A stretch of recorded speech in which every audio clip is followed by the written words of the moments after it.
The views and opinions expressed on the following program are those of the host and guests and do not necessarily represent those of any organization, including One Generation Away.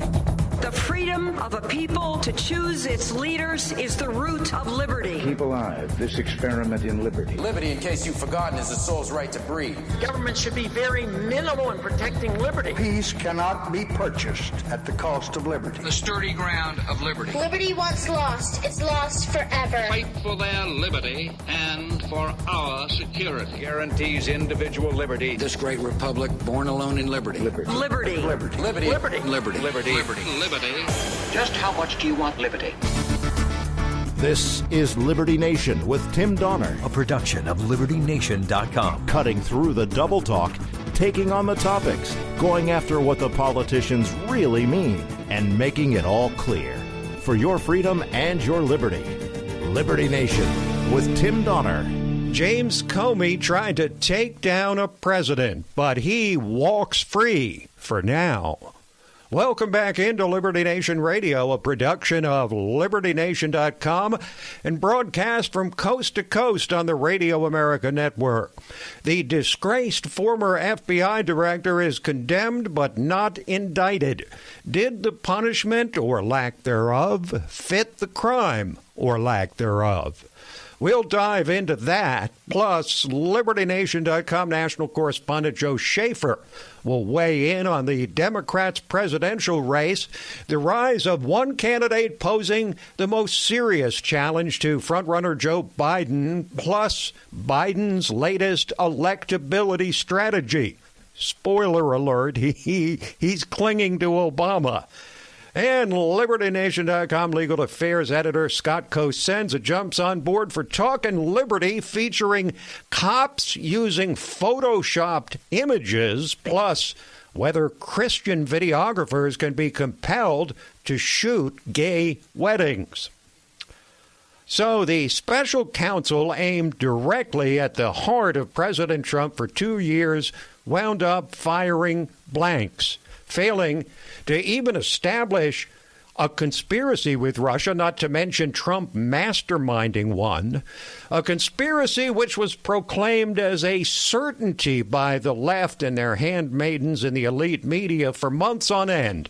But this week, we were given an official explanation of something we already knew about what triggered that scandalous episode. A leak by the now infamous and thoroughly disgraced James Comey after he was shown the door by Trump as FBI director.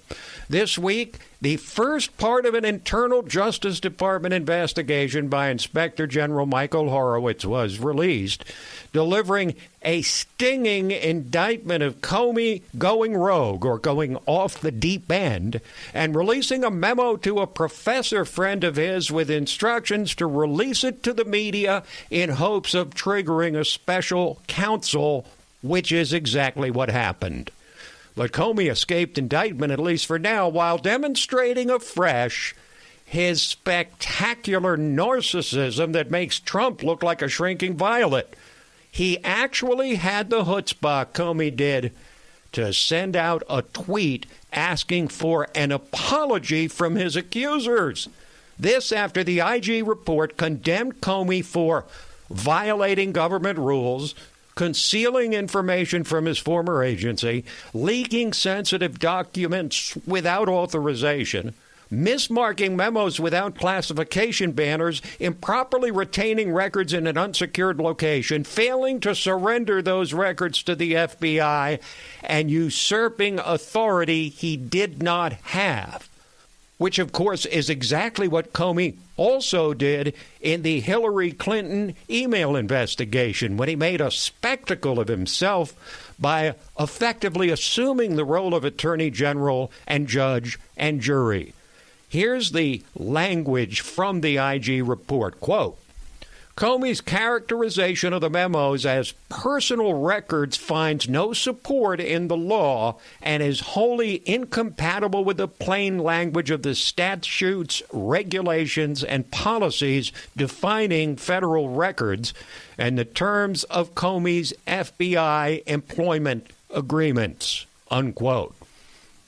Now, All the evidence you need of Comey's intent to destroy the Trump presidency came when he sat down with George Stephanopoulos of ABC News after all of this and said he never even told President Trump about the fact that the dirt on him, which triggered the Mueller investigation, including the story of urinating on a bed in Moscow that President Obama had once slept in, was bankrolled by the Hillary Clinton campaign. Did you tell him that the Steele dossier had been financed by his political opponents? No, I didn't even think I used the term Steele dossier. I just talked about additional material. But did he have a right to know that? That had been financed by his political opponents? I don't know the answer to that. It wasn't necessary for my goal, which was to alert him that we had this information. Honestly, never thought these words would come out of my mouth, but I don't know whether the current president of the United States was with prostitutes peeing on each other in Moscow in 2013. It's possible, but I don't know. It's possible? It's possible? You see what he did there? He takes a ridiculous, scurrilous allegation and says, sure, it's possible. The weasel. What does that mean? Well, a weasel is a sneaky and sly person. Your weasel of a friend has a habit of, for example, forgetting his wallet every time he goes out to dinner with you. You can call someone who cheats and lies a weasel. That's James Comey. Now, talk about possible. It's possible. It's possible. This man, Comey, has actually succeeded in doing something that's almost impossible. He's made enemies of everyone in Washington. The left, after he usurped authority in the Clinton email investigation.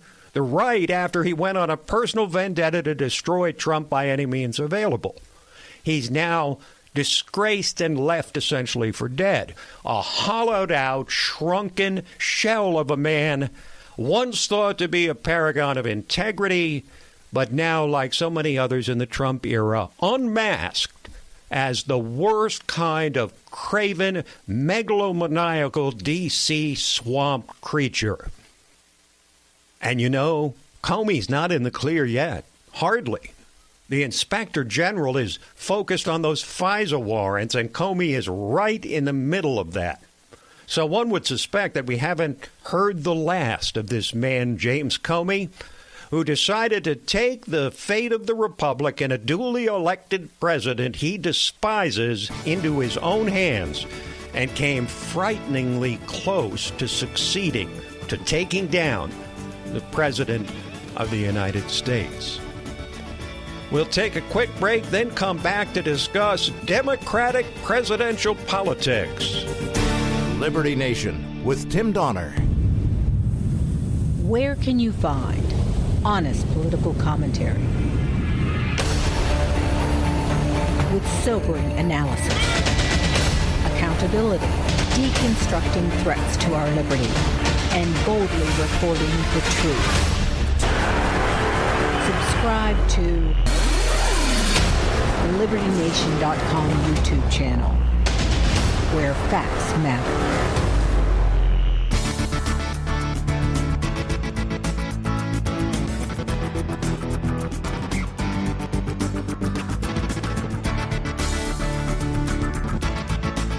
We believe that all men are entitled to the blessings of liberty.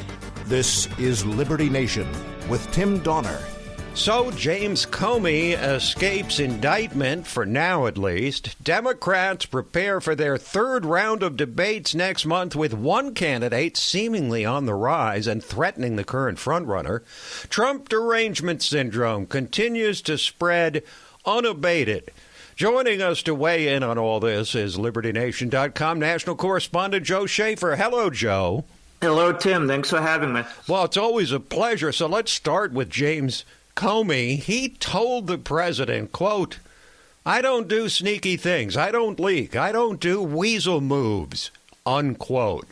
Just as he was preparing to leak details of his private conversation with the president, which he set up for the express purpose of getting dirt that he then released to a professor with instructions to leak it to the media in hopes of triggering a special counsel investigation. And now He's condemned in the Inspector General report, but there won't be an indictment. So, do you think the lack of an indictment was only because recommending one would appear to be simply retribution against the president's political opponents?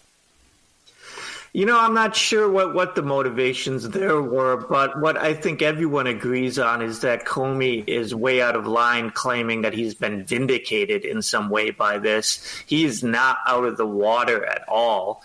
The Inspector General Horowitz found that he violated bureau policy.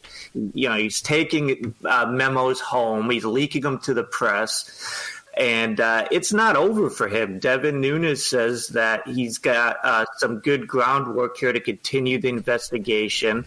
They're going to go after Comey for FISA violations. So for him to claim vindication is just as ridiculous as everything they did during that whole Trump-Russia circus to begin with. All right, let's talk Democratic presidential primary. We'll skip the Republicans for a while, even though Joe Walsh, not the musician, but a former congressman, has entered the fray against President Trump on the Republican side. But on the Democratic side, you've got now about 20 candidates now that Kirsten Gillibrand has regrettably dropped out of the race. But let's talk turkey in terms of the people who can actually win this thing. While most every other candidate, from Biden to the bottom of the pack, has seemed to either be running in place or losing ground, Pocahontas, Senator Elizabeth Warren, has been on the rise. She famously has a plan for everything, Joe. Do you think it's the specific, albeit radical, policy she keeps putting out that is producing this rise, or is she just outworking and out-strategizing the others? I don't think it's anything she's doing, to tell you the truth. The Democrats know they need someone to emerge. We were talking about Warren last fall, just how horrible a candidate she was even before this thing began.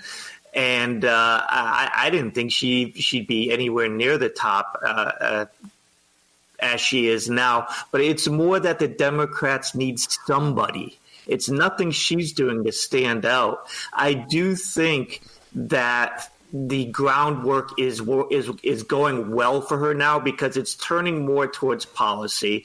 Gillibrand dropping out is kind of a signal that even Democrats have had it up to here with the pandering, the reality TV show stunts, and it hides Warren's faults for her to focus on policy. Our guest here on Liberty Nation Radio is Joe Schaeffer, national correspondent for LibertyNation.com. Let's turn our focus, Joe, to Kamala Harris, who was the big story in the first debate when she went after Joe Biden on the issue of race and busing, of all things, which was about 90% unpopular in the 1970s. But Kamala has failed to gain any ground since that first debate. What's her problem? Her problem is I don't think she has much to offer. We're seeing, hopefully, Democrats moving away from, like I said, this pandering on racial issues and identity politics. But as I wrote in an article this week, I think it hurts two of the so-called top-tier Dems. I think Kamala Harris definitely is top-tier. Pete Buttigieg is close to top-tier, but I don't think he is. But I think both of them are hurt by a move towards a substantive policy debate. As I said, it helps Warren. I think it helps Bernie Sanders because he's terrible when he starts talking about that. But Harris is playing kind of this neat game where she's always bringing up race. She's always like busing and all these other things. She's always defining who is and who isn't a racist. But she's trying to position herself as the person who's above all this at the same time that she's constantly throwing it in everybody's face. Right. Well, she's got a basic problem, which is squaring her record as an aggressive prosecutor who put a lot of people in jail with her rhetoric as a social justice warrior. It doesn't align properly, and I think that's been a big part of the problem she's had getting above the 6 or 7% threshold. I couldn't agree with you more on that. I think it's just another sign that she really doesn't have a lot to talk about. Unlike Elizabeth Warren, who has a lot to say, the question is whether that's palatable to the American people. But Kamala Harris, as you said, has been kind of an empty vessel over these last few weeks, sort of lurching back and forth between various positions and saying one of the things that I think is very revealing, the number of times that Kamala Harris answers a question about a tough issue by saying, we need to have a conversation about that. Oh, please, come on. This is a presidential primary. Here's where you have the conversation right now. But let's turn over to Joe Biden for a second, because he's still well ahead in the polls, although he struggles in those first states of Iowa and New Hampshire. Biden and his wife Jill, or Dr. Jill Biden, as they demand that you call her, have been pushing electability. They ran out a spot, a big TV ad in Iowa saying basically, forget about policy. We've got to beat Trump. And Lunch Bucket Joe's the only one who can pull it off. Have you ever witnessed before a presidential candidate do that, tout only their electability? And then, Joe, what happens if his poll numbers go down? What does he hang on to then? I think he's a phony candidate. He's a phony lead candidate, that's for sure. These polls are mostly name recognition. And what he reminds me of, I don't know if it's a perfect comparison, he reminds me of Hillary in 2016. Yeah. In that he is the establishment machine establishment candidate. She was running basically on I'm inevitable. And with her, it was, I have the power to get this nomination. You can't stop me. Right. So Democrats, you have to vote for me because I'm inevitable. And Biden's sort of doing the same thing in a different way. He's saying, you want to beat Trump, it's got to be me. Nobody else can do it. It has to be me. And I don't think that that's necessarily true. I think he's right that these other Democratic candidates would be terrible against Trump. But that does not mean that he is going to be a successful candidate against Trump. So I agree with you. He has really nothing to say except for, I'm inevitable. It's got to be me. I'm the only one. And, his gaffes, his he sort of reminds me of, again, with Hillary had serious health concerns, as we all remember from 2016, where they're shaking and coughing. That did serious damage to her. And collapsing at that September 11th event. Let's not forget that. That was a red alert for the voters. But it seems to me, Joe, that what Joe Biden is doing is providing essentially a third alternative in this election. You have Trumpism, which is quite obvious what that is. You have the socialists in the Democratic Party who want to go radically in the other direction from capitalism to socialism.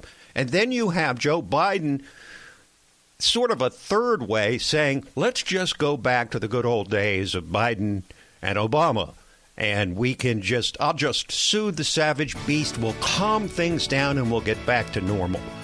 Thank you, Joe. Thank you. That is Joe Schaeffer, national correspondent for LibertyNation.com. Stay right there, because we're coming back with our signature segment, Say What? Liberty Nation with Tim Donner. Exhausted by all the fake news? On LibertyNation.com's YouTube channel, facts and fresh, bold analysis are what you get without the leftist spin. Subscribe today to the LibertyNation.com YouTube channel, because truth is making a comeback.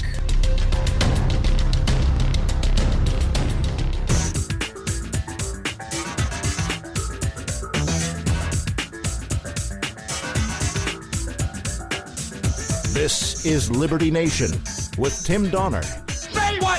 Say what? Say what? One more time. It is time for our signature segment, Say What, where we roll out some of the most wacky, astonishing, damnable, and ultimately revealing statements uttered by politicians and the chattering class. And I got to tell you, we've got a soundbite so filled with hate and rage against the machine that is Donald Trump that it's literally breathtaking. And we'll get to it. But first, The frontrunner in the Democratic presidential race seems to have made a key decision on how to win the nomination. Joe Biden has decided to trash any real discussion of actual issues in favor of touting the single issue of his electability. The former vice president launched a full frontal assault on how he's the only one who can beat Trump, first by sending his wife, Dr. Jill, out to New Hampshire to say her guy is the one. You may like another candidate better, but you have to look at who is going to win. You know, your candidate might be better on, I don't know, health care than Joe is. But you've got to look at who's going to win this election. And maybe you have to swallow a little bit and say, okay, I sort of personally like so-and-so better. But your bottom line has to be that we have to beat Trump. Yeah, forget about the issues. This guy can win. Don't worry about what he says about your favorite issues. So after the wife made the electability pitch, Biden put up an ad doubling down. We know in our bones this election is different. The stakes are higher, the threat more serious. We have to beat Donald Trump. And all the polls agree Joe Biden is the strongest Democrat to do the job. God, that voice. Talk about voice of God. But Biden is also trying to set himself apart from the pack in another way. Health care. Defending Obamacare in another ad against both Trump and the Medicare for All advocates in his own party running against him, employing his own most personal stories. I was sworn into the United States Senate next to a hospital bed. My wife and daughter had been killed in a car crash. And lying in that bed were my two surviving little boys. I couldn't imagine what it would have been like if we didn't have the health care they needed immediately. 40 years later, one of those little boys, my son Bo, was diagnosed with terminal cancer. Health care is personal to me. Obamacare is personal to me. When I see the president try to tear it down and others propose to replace it and start over, that's personal to me too. See, that's the problem. It's personal to him. We don't want to have people with a personal, emotional attachment to an issue making policy, passing laws about that issue. Now, you wouldn't put a victim of rape in charge of determining the sentence for the person who raped her. Extreme example, yes, but it makes the point. And I'm not exactly sure people will want to vote for someone just because they feel sorry for him or her, especially when he keeps making embarrassing gaffes like this latest one. We have this notion that somehow if you're poor, you cannot do it. Poor kids are just as bright and just as talented as white kids. Not a good look when you're trying desperately to be woke, Joe. Of course, Biden's now started using rhetoric every bit as heated as Trump, starting with his rollout video based on the lie that Trump called white supremacists very fine people. So one wonders whether he's not being drawn into the same trap as little Marco Rubio or Lion Ted Cruz, trying to sling mud against the master and turning themselves into cartoon characters in the process. Of course, in Biden's case, he was already a cartoon character. All this while Lunch Bucket Joe pleads for a return to civility. Right. And all those gaffes beg again the lingering question of Biden's age, 78 upon inauguration, or more precisely, whether he, shall we say, lost a step or two or more. So one of the ways the elite media's try to draw attention away from Biden's stumbling and bumbling is to call in deranged psychiatrists, there's an oxymoron, to say Donald Trump is unrelentingly sick and evil. Both of the most Trump-deranged networks weighed in on MSNBC. It was Dr. Lance Dodds, not Dodo, Dodds, who depicts Trump and his followers as essentially a cult. He thinks of himself in the way a tyrant acts, and he acts like a tyrant. It's all about him. So the people who follow him are people who buy into the idea that he is God.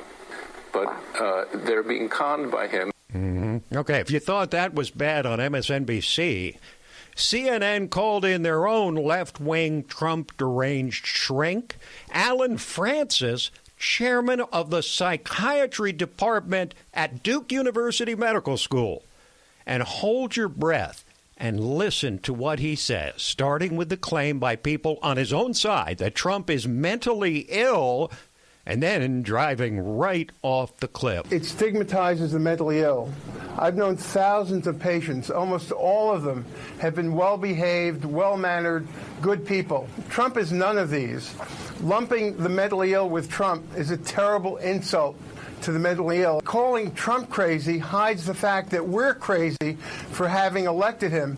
Trump is as destructive a person in this century as Hitler, Stalin, and Mao were in the last century.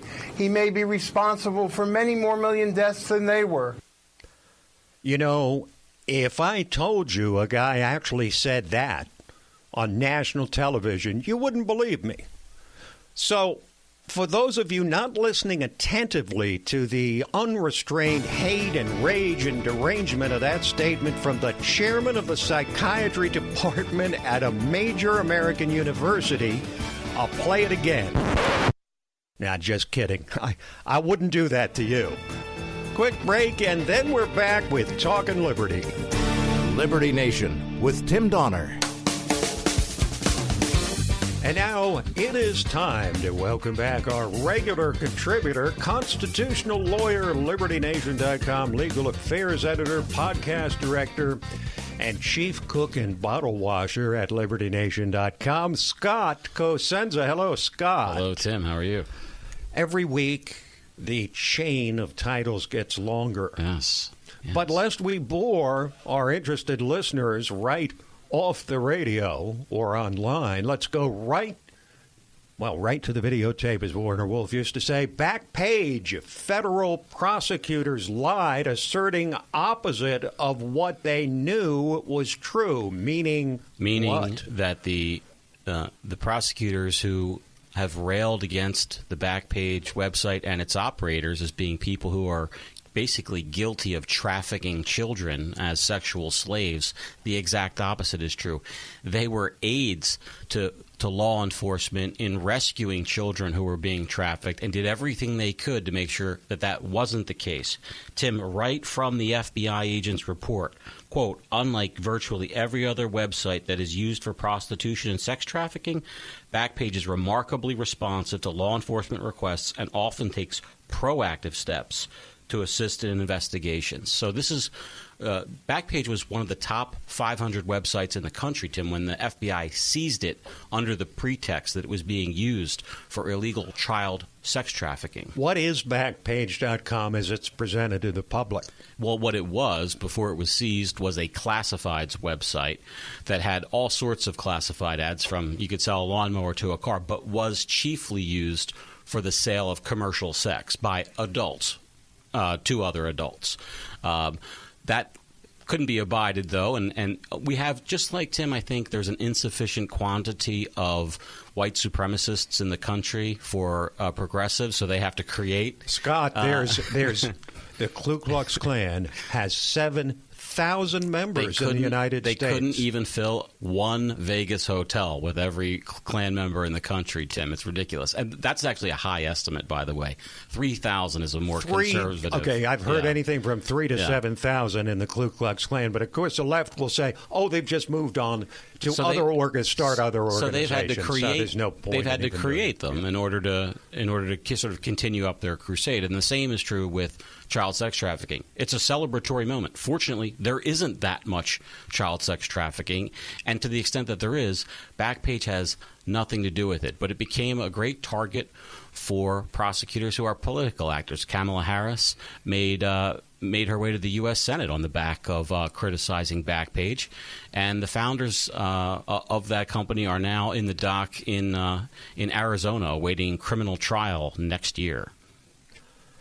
Doctored images have become that much more common on the internet these days. People photoshopping stuff, putting it up to attack or smear other people or make it seem that there's something that they're not. And deep fakes coming, too. And deep fakes. But police departments using photoshopped images for criminal identification lineups is not something you would expect to see, but apparently in Portland, Oregon, that's what they're doing. It's pretty shocking. I think we really need to stay on top of, Tim, these photo manipulation and video manipulation cases, because in the future, how are we going to be able to tell evidence, when evidence is presented, if it's genuine or not? I don't know if you saw in the news this week, there was the Jordan Peterson website issue that somebody had created a website that was called Not Jordan Peterson. And you could type words into it, and it would sound like Jordan Peter was saying those words. But, of course, he wasn't, and they shut that down. Well, the police in Portland wanted to basically implicate this man called Tyrone Allen in a bank robbery crime. The problem was Mr. Allen had facial tattoos, and the witness to the robbery didn't report any facial tattoos. So when they did the photo array lineup, they airbrushed out his tattoos, and sure enough, he gets picked. Well, guess what? That seems awfully fast and loose with identification. We don't yet know, Tim, whether the courts in Oregon, whether the state courts or the federal circuit courts will declare this unconstitutional. It has been challenged, and we're awaiting a ruling now to see if it will be held as legal or not, this kind of manipulation. How can it be legal? How could it be ruled that it is legal if the police are manipulating pictures, whether it's a lot or a little? If they go down the road of manipulating pictures, what comes next? It's a slippery slope, and given the future of, well, actually, I shouldn't even say the future, given the present of what's capable in terms of photo manipulation, right? You may say, okay, well, if you take off a tattoo, that's obvious. What if you add a mustache or a beard? What if you lengthen or shorten hair? I agree that it's most troublesome and should be ruled unconstitutional, but we'll have to see. The point is, you can't it's present offered, it in as this case, fact. In this case, Right. It's offered for the purpose of implicating that person in the crime, but it's not actually a photo of that person. So, it's hard to see how it will pass muster, but the police in Portland think it will, and so do the prosecutors there. Now, the battle over what people can be forced to do against their religious beliefs continues. It's taken place mostly in tiny, obscure bakeries dotted across mostly the western U.S., and now it's moved on to videographers who have a First Amendment right not to make same-sex wedding videos, according to the Eighth Circuit. When I read the story, I thought of you, Tim, because for people who don't know, you and your wife for a long time operate a boutique video production company. I thought you were going to say I was part of a same-sex marriage. No. The way you sort of aligned that together there, I wasn't sure. A boutique video production company that aligned with your religious values, oftentimes, and political values. And I'm sure that those were thoughtful choices. And if somebody came in and said, we'd like you to produce a Satan-worshiping video, for instance, or one that, lionized collectivism or something like that, you would say, no, we don't want your money. Thank you. Go somewhere else. We're not interested in that. We're not going to put our efforts behind that. And that's what happened here. Carl and Angela Larson, they make wedding videos, and they wish to not do so for homosexual marriages. And they say that their First Amendment right to not be compelled to speak through the art of their video production guarantees them the right to not have to do that. And thankfully, I think it was a 2-1 decision, but that's what the court said. I'm losing my place as to what what circuit it was in. It was the Eighth Circuit. Excuse me. Eighth Circuit. So that's what the Eighth Circuit said. So that's the rule right now in the Eighth Circuit only. It could be the rule in other of the judicial circuits, but we don't know. Currently, the case on point here is the Masterpiece Cake Shop case out of Colorado, but that case yielded no bright line ruling or precedent that we can rely on because the Colorado Human Rights Commission was so bigoted against the religiosity of the Masterpiece Cake Shop owner that the Supreme Court said, well, we can't even rule on whether or not it's a First Amendment issue because they discriminated against him because of his religion. So really the nuts and bolts of it is this case may in fact go to the Supreme Court. We have to see. Surely there will be a split in the circuit at some point. This issue will go to the Supreme Court, and they will have to rule whether or not the First Amendment requires states to be hands-off with their must-work rules for homosexuals. A split in the circuits, for those uninitiated, means that different circuit courts come up with different rulings, which means it would have to ultimately be settled by the Supreme Court. There is no higher court in the land. Just to put a finer point on it, in many ways, what you described for me, which is, let's say a Satan-worshiping video that we would have to produce, or let's say one that is lauding Adolf Hitler, and you ask a Jewish videographer to put that together. Or any human being that understands what Adolf Hitler did. In a sense, you can't. It's not even possible for somebody to do that because of the artistic imperative, which we've talked about frequently, that requires someone to understand and at least sympathize, if not empathize, with the subject. It's not even possible.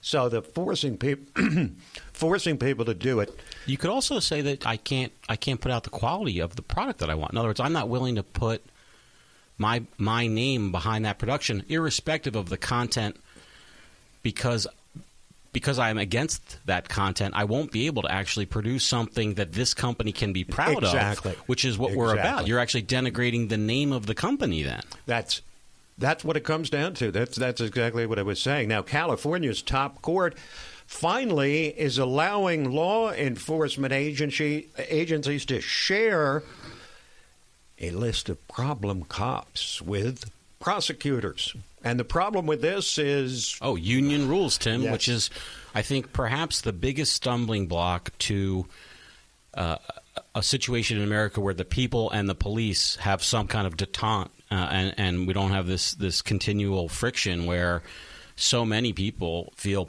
put upon and set upon by the police, and the police in turn feel like they're occupiers. In other words, that they're not respected at all by the community, and that they're putting their lives on the line for that community.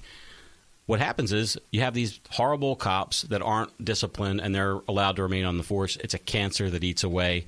And if you're, how many instances, interactions do they have to have with the public before the public gets sullied against all the other officers? Well, the people who should be against this type of action or lack of action against dirty cops, crooked cops, violent cops who go over the line should be other cops, because it ruins it for the rest of them. They get painted with a broad brush, and the left is on that case big time, as we know. So the LA County sheriffs wanted to send this list of 300 problematic deputies to prosecutors so that they could disclose their problems to defense and not have bad cases go to court.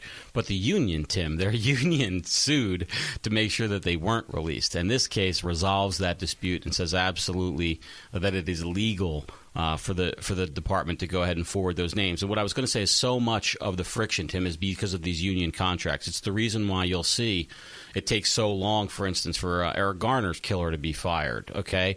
Or a cop who is fired with seemingly good cause, but then you read about a year and a half later he's hired back at full back pay and benefits. How is that? Well, because of the union contract that the city signed. And unfortunately, it's just a feature of a municipal union that there is no strong advocate on the other side of the bargaining table saying, well, hey, let's make sure that these bargaining requirements are a little bit more in favor of the people because they're not voting or donating like the police officers are and the union representatives. Okay, we're out of time. Thank you, Scott. Thank you. This program, Liberty Nation Radio and LibertyNation.com's own podcast, The Uprising, hosted by Scott and The Rabbit Hole, Politics and Prose, where past is prologue. They're all available at LibertyNation.com, on demand, and, of course, from fine podcast providers everywhere. So that is it for this week, but we'll be back at you next week.